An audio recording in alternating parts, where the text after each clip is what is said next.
And I find it kind of funny, I find it kind of sad. The dreams in which I'm dying are the best I've ever had.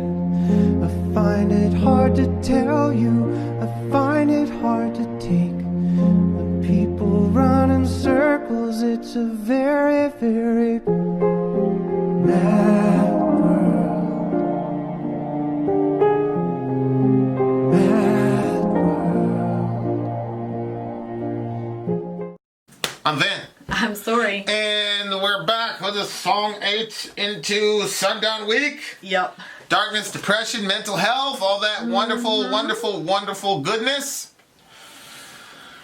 This is corn. I told De Herrera that tomorrow we're gonna record all 3 of those songs. He was like, "What? Am I understanding this right? Y'all don't know how to pace yourselves." Oh. Okay. Anyway. You have no idea. Yeah, Sundown Week. This is a week that was requested by the big homie De Herrera. For timely topical political commentary, you can hit us up in Middle America with Vin and Sorry. There are multiple ways to get your song reviewed, dear listener. My favorite is the community option, $1 to get to it at Patreon, and then you get to combine your points, and then after you do that, you then get to determine what songs we use with your alliance, or if you're a filthy capitalist like Sorry, you can go straight to the head of the line, 125 gets you there. Or if you're insane like De Herrera, send us an email. Send us an email, and then we'll negotiate if you want an actual whole week. I'm not going to talk about that situation. Okay. Alone I Break Korn. For all the OG villagers, y'all know Korn's my favorite band. Shout out to Korn. Alone I Break from the Untouchables record. Let's go. Here we go. This one should be sad, I'm sure.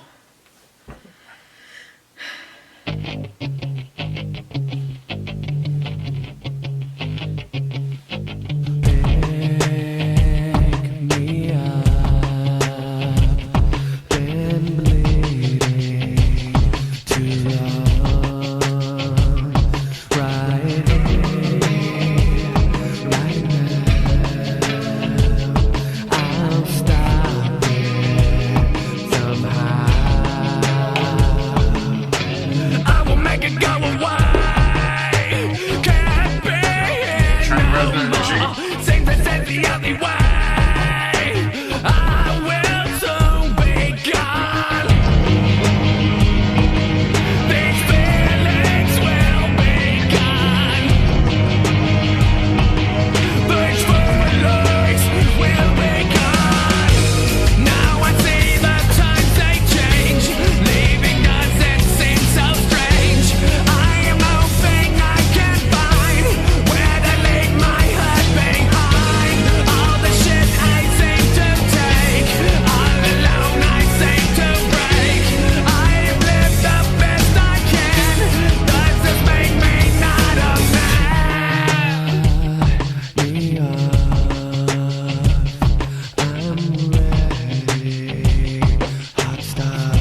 Whoa.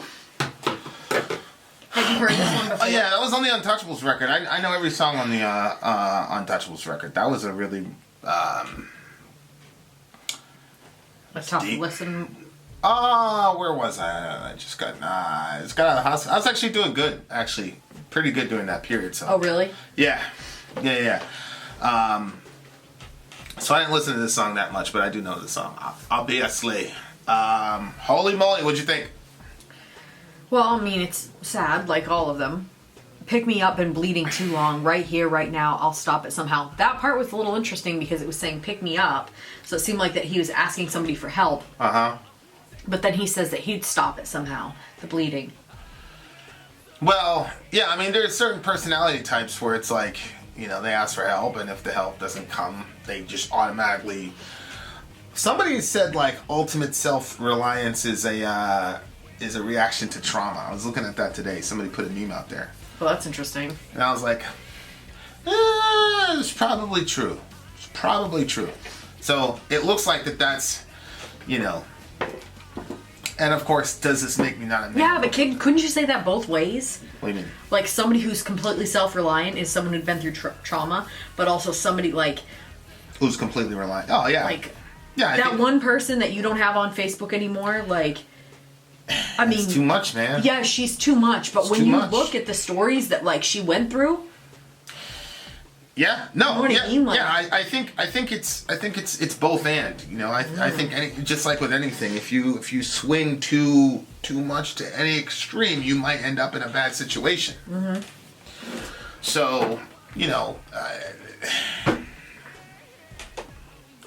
but so yeah, that makes sense to me as far as you know what he's saying there. So Whereas- is he... It almost kind of... Like, some of the stuff he was saying, so I will make it go away, can't be here no more. Seems this is the only way. That sounds suicidal to me. yeah, I will soon be gone. These feelings will be gone. These feelings will be gone. yeah. Obviously, he can't deal with it. Times they change. Leaving doesn't seem strange. I think you know time doesn't change people, but people change over time. Mm-hmm. And I think that's one of the biggest things is like people have a hard time adjusting to a change in a relationship status, or even like the relationship is there but it's just not the same. Mm-hmm. People have a really, really difficult time adjusting to that. Yeah. And then obviously, you know, Jonathan, he went through, I don't know, it was 1 or 2 divorces.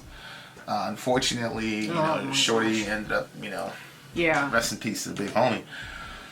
So, you know, there's a lot of things where, you know, he's trying to figure out, you know, how to deal with his issues. And, you know, that's what the song is really ultimately about is that. But then he's saying, you know, I've lived the best I can. Does this make me not a man? Meaning, like, if I, you know, take this the coward's way out or whatever, does that mean I'm not a man mm-hmm. or whatever? Mm-hmm. Which it's a big conversation between certain people in Village and I. Like, what does it mean to be a man or whatever? Mm-hmm. And you know, Yeah. if I have an obvious, a very I don't want to say extremely nuanced, but I do have a nuanced view of, you know, what a man is, and it's not the stereotypical men don't cry in public, any of that nonsense. Mm-hmm. You know what I mean? Yeah. So like you know, but I do think there's specific things that a man is responsible for, particularly to his family. You know what I mean? Mm-hmm. And so, but I do think, and you know, it's weird, you know, during the whole toxic masculinity conversation or whatever, you know, it's funny because it's really funny because on the one hand, like I get into it with Steve over toxic masculinity, he's, you know, but then I get into it with, you know, Peter about, you know, gender roles or whatever, and you're setting up these unfair standards for men to attain to. But wait a minute, Steve doesn't believe in toxic masculinity? Yeah, like we had a couple days on Firesides where we were going back and forth about it. Like, because I think for him it was like the people that resisted the whole toxic masculinity discussion were people, they were interpreting it as masculinity itself is toxic. That's what the people were saying. Yeah. And I don't think that's what people were. You know, remember the whole Gillette commercial, that whole situation? So, like, what it means to be a man, you know, is like, you know, I always look at Jesus as a template, right? Because I'm a Christian. Mm-hmm. So, what that means is, you know, did Jesus cry in public? Yep. Did Jesus show affection to people in public? Yep. So this whole idea of men don't cry, blah, blah, blah. Did Jesus ask for help? Yeah. Did Jesus appreciate help from his friends? Yeah. Luke, you know, where he says, you are those who stood by me through all my trials, obviously. And there's not even, like, remember the whole situation with Lazarus, and it says that Jesus wept? Yeah. Like, obviously everything that's in the Bible is there because Jesus wanted it to be in there. Right. So the fact that was recorded, you know what I mean? Like, that's another thing too. Well, it's interesting because the very next thing that was said after Jesus was crying was, see how he loved him. Mm-hmm. Jesus had no problem being affectionate with men in public to the point where John wouldn't even identify himself as John. He'd identified himself as a disciple whom Jesus loved. Mm-hmm. Yep. So I've tried to model my life that way. Like, okay, you know, I'm gonna be affectionate to my people. I'm gonna be affectionate to men in public. I'm not gonna care about all the, you know, when we were in the hood, we'd say something like complimentary, like your friend would get a new shirt or something like that, and you'd be like, yo, that shirt looks nice on you, no homo. Like, we would say stuff like that. You know what I mean? Because, you know, we were getting our understanding of masculinity from, you know, rappers or whatever. So you couldn't even compliment your friend on a good shirt. You had to say no homo, which is ridiculous. But then there are other things that do make a man a man. You know, Jesus always stood up for the underdog. Yeah, he said things in public that people didn't like. Yep. He said things to his friends that they didn't like. Yep. You know what I'm saying? So it's not an either or. And, you know, but I think that's a big question that a lot of dudes are asking. And I think that's one of the reasons that Jordan Peterson kind of skyrocketed, because there was a giant gap among young men as to how to be a man. It's like, okay, like, let's say that toxic masculinity is a thing. Okay, then what is the alternative? What is positive masculinity? Mm-hmm. What's that? Yeah. And I think there's been a large social gap there. And I think that's what Peterson was able to get in there and give a paradigm, like that 12 rules for life, where it starts off with just make your bed and all that stuff, like starting from the basics. Like, people can mock it all they want, but it's really helped a lot of guys. Mm-hmm. Like, okay. And it's like, does a man ask for help? You know, I was talking to Dorian, and I said, he's our 15-year-old. I said, specifically as far as like asking help from your wife, because again, we're talking about, you know, his role as a man in the family, and I'm like, of course you need to ask your wife for help. And he's like, what are you talking about? I'm like, you have to relate to your wife the way Christ related to the church. And he's like, yeah. I'm like, okay, Jesus didn't carry the cross alone all the way. Mm-hmm. Simon Cyrene carried the cross with him. You know, you're the only one that ends up on the cross for your family. You don't sacrifice your family for anything. If somebody has to be sacrificed, it's you. That's what it means to be a man. However, on the road to that, you're going to need help. Yeah. And Simon was right there. So you do need your friends. Like, you'd like having a conflict with somebody. I wasn't having the conflict with them. The person was having a conflict with me. Mm-hmm. And they're like, oh, I guess you don't need anybody, blah, blah, blah, blah, blah. You know, I didn't like, to me it was an overreaction, but you know, he wrote this big long thing, so I was like, all right, I'm gonna listen to what he has to say. You know, somebody took the time to write that, at least you could do, whether or not you have a disagreement with them, whether or not you believe that it's, you know, whatever. No. We're like the opposite. You're like, oh, that's long. I should read that. They put that high. I'm like, that's too long. I'm not reading that. Right. If it's very, very long, like, I'm going to read it. And so it was filled with a bunch of... Complete opposites. So your short ones will get read by me. Your long ones will get read by him. Yeah. Vin, I'm going to read that. I'm going to read the long ones.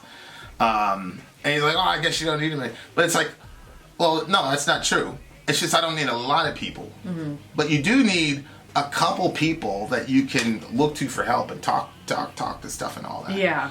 So, you know, that's one of the things I think is important to the song is like, he's made a decision in verse 1 in the pre-chorus that he's going to handle all situations himself. Mm-hmm. And my perspective on that is like that's a blueprint for you to end up in a bad situation. Like I've been around literally the baddest human beings on the planet, and I say bad, I mean these are legendary people like in their field as far as doing world changing stuff. But you know, they needed their teammates. Mm-hmm. Everything was team. You know what I'm saying? They needed their teammates. So and these are the ultimate alpha males and you know on the planet in my opinion. So I don't think you need like a whole cadre of people, but you do need a couple people where you can say, hey, this and this is happening, that and that is happening. You know, the minute you decide that you're going to handle everything yourself, you're in trouble, man. Mm-hmm. You're in a lot of trouble.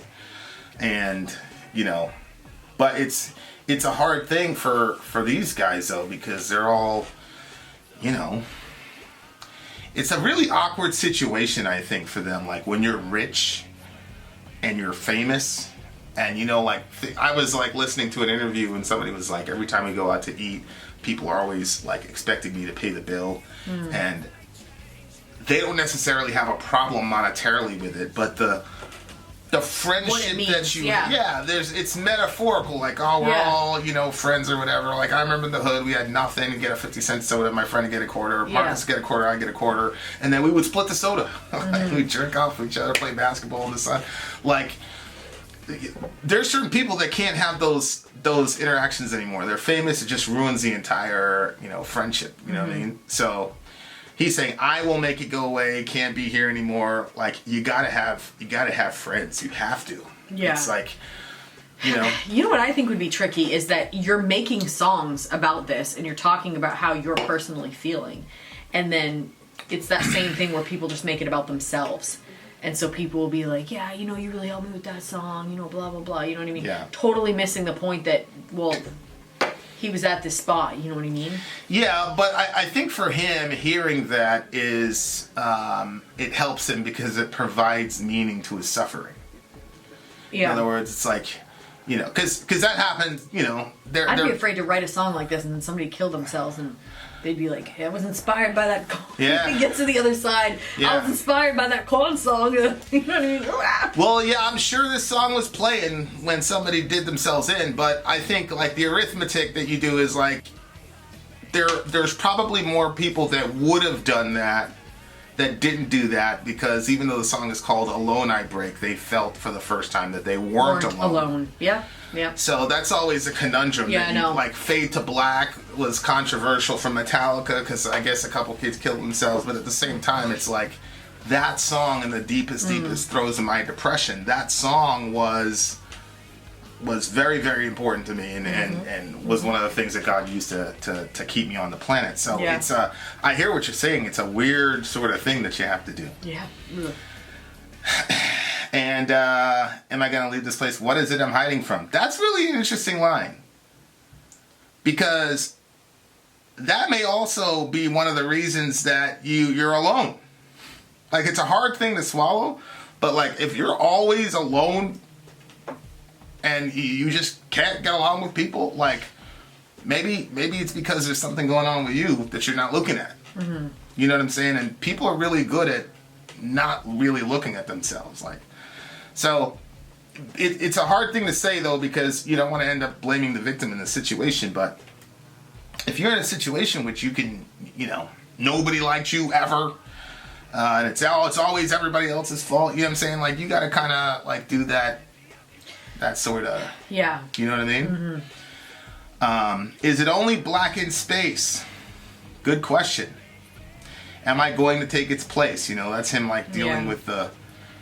If I go through with this, what is gonna be there? What's gonna happen? Right. The whole and is there an empty? You know, are we in an empty universe? Like that's what I call it. You know, he's saying is it only black in space? Like, I just think he's talking about like. And it's really interesting, Lies. I guess God's up in this place. Yeah, I thought that too. I was like, I wonder why he said that. Yeah, I'm pretty certain that Jonathan at some level believes in some kind of divine being. Like, I was listening to a couple interviews from him and he was talking about like demons and he was talking about like how they were messing with him and like he talked about them like they were really there. Of course, you've got Head, who's obviously a very high-profile Christian. Fieldy is. I'm pretty sure that when we were hanging out, the what do you call it? The guy that does the keyboard stuff. He's a Christian too. So they weren't at this time though. Head became a Christian like 2 or 3 years after this record. Oh wow, that's crazy. Yeah. So, well, you kind of wonder. You know what I mean? Like, does Head's presence in the group make some people less likely to talk about God because they're like, well, I don't want to be that guy. You know what I mean? Yeah. But yeah, like I said, like before Head came out as a Christian, like this he was talking about that. Hey, there's a couple, like even Got the Life. Does he do it after? Got the Life, like God told me I've already got the life. Like yeah, but does he talk about God after Head comes back in as a Christian? Well, or does that kind of go to the back burner because he's like, I don't want to. I'm pretty sure he did, but you know, like it's not like God is the main. Although again, Got the Life, you know, God paged me. You'll never see the light you want to see. So, I mean, it's there. I'm pretty sure, like he would probably say there's got to be something up there or something like that. He just doesn't. I think he's skeptical of maybe organized religion as an issue. You know what I'm saying? Yeah. Where people start saying that they're speaking for God or things of that nature. Yeah. We're obviously not against organized religion, but I can understand the skepticism. You know what I'm saying? Yeah, for sure. The album cover here is kind of surprising to me. It does not look like something that I would expect from Korn. Really? The writing does, but yeah. Yeah, that is to me actually the most cornified cover I've ever seen. What? Because there's always the child. The kid and the loss of innocence theme. Like, so this is the original Untouchables record. I put in Untouchables there. You have to put Korn. This is what the original Untouchables record. Okay, that makes sense. Yeah. It's this little kid. But this doesn't. Yeah. Well, that's just the thingamajig. But I mean, I don't know. What's the thingamajig? What do you mean by thingamajig? Well, both of them make sense to me. It's like the kid. You know, it's a kid. Yeah, but the way that it looks, it doesn't look like a. You know, with with a whole bunch of people in there, the Korn shirts in the back, yeah. Well, I mean, look at that. Did you see that kid with the star on his... Life is Peachy had, you know, one kid, right? That makes sense to me. Go back to that other cover, the original Untouchables. Okay. And do a little Jewish kid in there with the Really? star. Remember how they forced him to wear the star? Right there. Yeah. It was a good record. It was a very good record cover. So,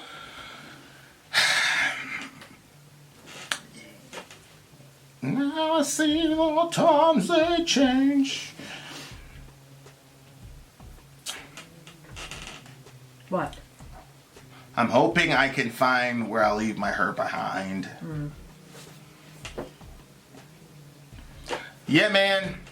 You gotta have friends is the ultimate thingamajiggy here. I remember, you know, like it was probably one of the best Korn moments for me after Jonathan's wife passed away. He did a show. It was the first show back. He's like, I fucking did it, and everybody just group hugged him at the end. Like that was a really cool moment. Yeah, I bet. They had. You know, because they've been together for so long and they've been through so much craziness with the band, people leaving, all this other jazz, and then, you know, then he goes and that type of situation happens. You just feel bad for the guy. It's like these rappers, you know, they leave the ghetto and then they get killed. You know what I'm saying? Like, it looked like things were going really good for him as far as his life. You know, he looked like things are going well, and then bang, you know, that happens. And it's like... it's a tough situation. You know, there's some people where it's like, it's just doesn't ever work. There it is right there. I posted that. I put that up on my Instagram and Twitter. We'll probably put that as the thumbnail, that little picture. But Oh, okay. I was yeah, gonna get you the know, like Untouchables record, but- his crew, like they came around him and they hugged him and they loved him, made sure he was good.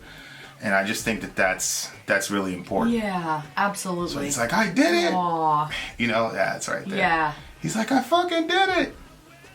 And then they all like mob him and hug him. That's and a stuff, good. make sure That's a he was good good. moment for sure. Yeah. Then said something to him, and then like he went back and like waved to the fans. You know, show the appreciation to the fans. Yeah. And that was like, there's the people that couldn't understand Korn or the appeal to Korn or whatever. It's like, I understand as far as like being a metal purist, but as far as this is a guy who for over almost two decades, you know, has put himself out there, you know, and you know, Aw. yeah. So he's put himself out there for 2 decades, you know? Yeah. And so there's a real crazy Oh, that is so relationship that he cute. has with his fans, you know? Yeah. But yeah. No, this is how you do it as a man. Yeah. You know, like Yeah. you got trials and tribulations, he grinded through it. Like this to me is like the perfect understanding of manhood right here. Like he had a terrible situation, but the show had to go on. He does the whole set, and then he goes, all right. And then his bros come around him, they hug him, kiss him, make sure he's good. And a lot of male affection there. And then he's Yeah. like, you know, give it to the fans because they love you. Like, that's perfect. Like, that's what it's supposed to be. Yeah. You know, like, you cannot fold under adversity as a man. Like, you have to fight through it, but you don't do it alone. That's the issue. Yeah. And if you gotta cry it out, you gotta vomit, you gotta do whatever it is you have to do, like you gotta keep your hand on the plow, man. Because people are depending on you. Wow. You know what I'm saying? Yeah. But you just don't do it alone. Simple. You know? So, That's cool. you know, I just thought that was just a really, really cool moment. And that's, you know, that's the thing about Korn. Like that's what they're about. So good song. It's a 10 for me. 9.7 for me. Like you gave it a 10. You gave a Korn song a 10, Vin. Surprise! It's a better song than the one you wrote. Dumb butt. Vin out. For real. Gone.